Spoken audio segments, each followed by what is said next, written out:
حالیہ بارشوں سے جہلم کا واحد کرکٹ اسٹیڈیم شدید متاثر، اسٹیڈیم دریائے جہلم کی منظر کشی کرنے لگا، نکاسی آب کا ناقص نظام، بارش کا پانی تاحال نہ نکل سکا، کھلاڑی پریشان۔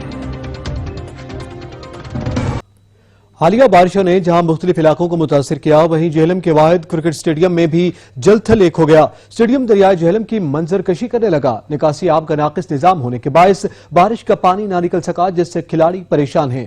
بابر حسین کی رپورٹ۔ جہلم میں حالیہ شدید بارشوں کے بعد ضلع جہلم کا اکلوتا کرکٹ اسٹیڈیم سید ضمیر جعفری کرکٹ اسٹیڈیم دریائے جہلم کا منظر پیش کرنے لگا۔ ہر طرف پانی کے انبار، کھلاڑیوں کو شدید مشکلات کا سامنا ہے۔ نکاسی آب کا مسئلہ نہ ہونے سے کرکٹ اور فٹ بال کھیلنے والے کھلاڑی کھیل سے محروم ہو گئے۔ کھلاڑیوں کا کہنا ہے کہ میونسپل کارپوریشن عملہ 5 روز گزر جانے کے باوجود اس طرف نہیں آیا۔ بارش کی وجہ سے سید ضمیر حسین جعفری اسٹیڈیم میں پانی کھڑا ہے، جس کی وجہ سے کرکٹ کی پریکٹس کرنے کے لیے جتنے بھی اسپورٹس مین ہیں ان کو دشواری کا سامنا کرنا پڑ رہا ہے۔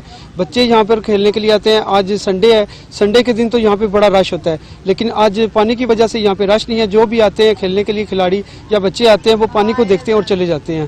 ضلع انتظامیہ کو چاہیے کہ اس کا سدباب کریں، اس کی پانی کی جو نکاسی ہے اس کا کوئی حل نکالیں۔ جہلم کا ایک ہی اسٹیڈیم ہے جس میں یہ تمام شہر کے کھلاڑی آ کے ادھر پریکٹس کرتے ہیں اور کرکٹ کھیلتے ہیں، لیکن بارش کے پانی کی وجہ سے کرکٹ کھیلی نہیں پا رہی، تو اور کھلاڑی متاثر ہو رہے ہیں گیم سے۔ یہ آپ کے سامنے ہے، دریا بنا ہوا ہے کرکٹ اسٹیڈیم، تو اس سے کوئی کھلاڑی جو ہے نا کرکٹ اچھی طرح کھیل نہیں پا رہے، اور جو بچے آ رہے ہیں پانی کو دیکھ کے واپس جا رہے ہیں۔ ہماری ضلع انتظامیہ سے یہی گزارش ہے کہ پانی کو جلد سے جلد نکالا جائے اور نکاسی کا بندوبست کیا جائے۔ کھلاڑیوں کا کہنا ہے کہ ہمارا کھیل متاثر ہو رہا ہے، ڈی سی جہلم اور اعلیٰ حکام سے نوٹس لینے کی اپیل کرتے ہیں، اس کرکٹ اسٹیڈیم کے نکاسی آب کا مسئلہ حل کیا جائے۔ کیمرہ مین حسنین علی کے ساتھ بابر حسین، سچ نیوز جہلم۔